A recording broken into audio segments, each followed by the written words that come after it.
welcome to Chad's Silversmithing. Today it's time for a quick tip, and I thought I'd talk a little bit about third hands. If you're unfamiliar with what a third hand is, it's basically a little platform with a tool to grab things or to hold things while you're soldering them. And so we'll talk a little bit about when to use those and when not to use those. So let's get started.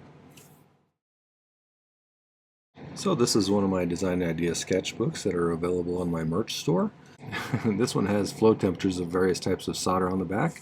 Some of the other ones have some conversion charts or some information about ring sizing and things like that. So most of them have some useful stuff on the back. What I really like is it allows me to have a place to jot down my ideas and have a record of the things that I've made over the past, well, now it's about 4.5 years.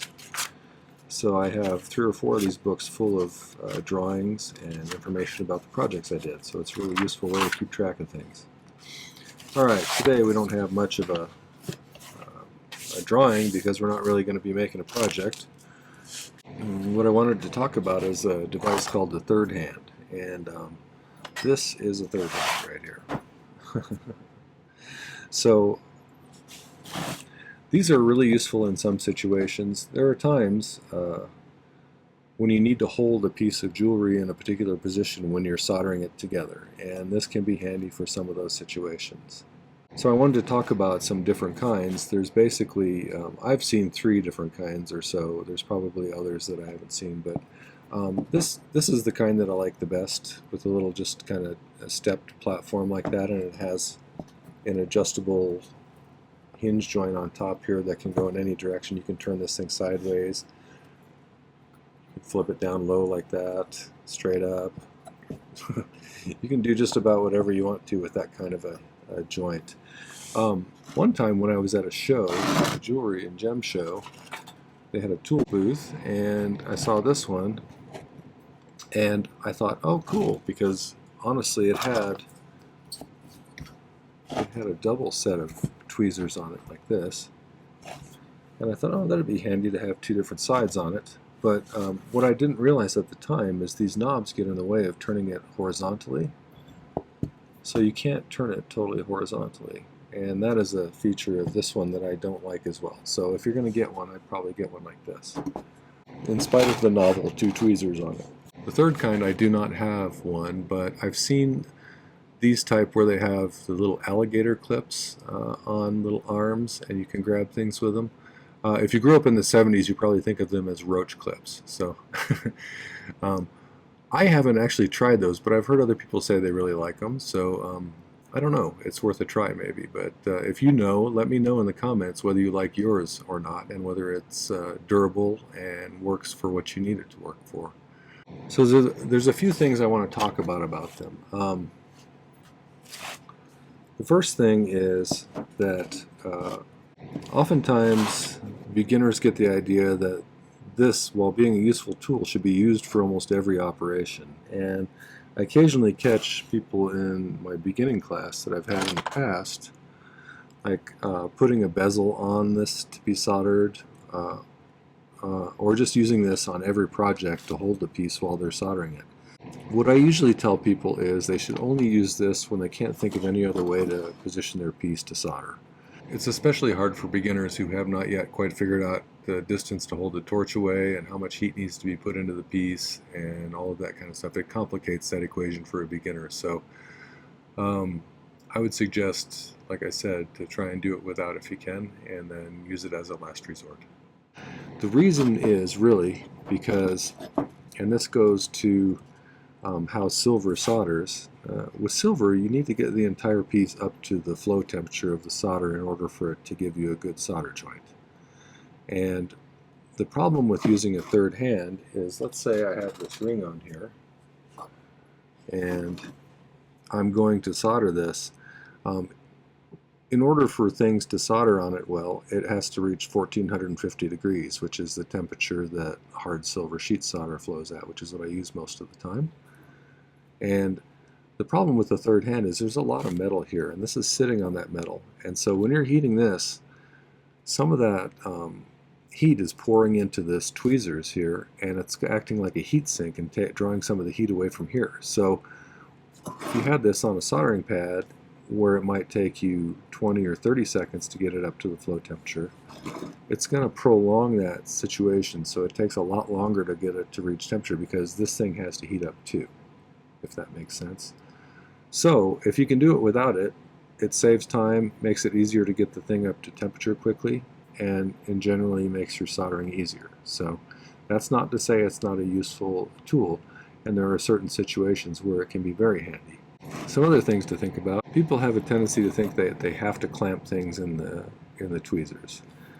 More often than not, I am setting something on top of it like this and just using it as an elevated platform, and that works pretty well. You can even do, if you need a wider platform, and I use this a lot of times when I'm trying to solder a bezel between two wires in a ring. Like here's a ring that I made a while back that I haven't polished really yet. But in order to get that soldered in between those 4 wires like that neatly, right at the bottom of the bezel there,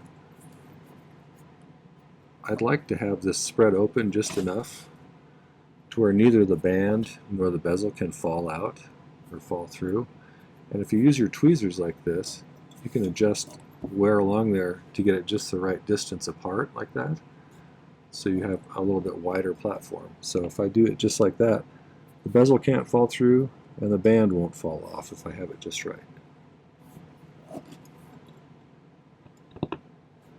Probably about right there, maybe a little bit less. I like that. That way you never have anything unexpectedly fall apart. Nobody likes to have that happen. A few other things to consider maybe. One, it's a good idea to periodically clean these off using some sandpaper or scraping it off with an old pair of pliers or something to get rid of the excess flux on there. That way you have a less sticky situation. You don't have to worry about things sticking where you don't want.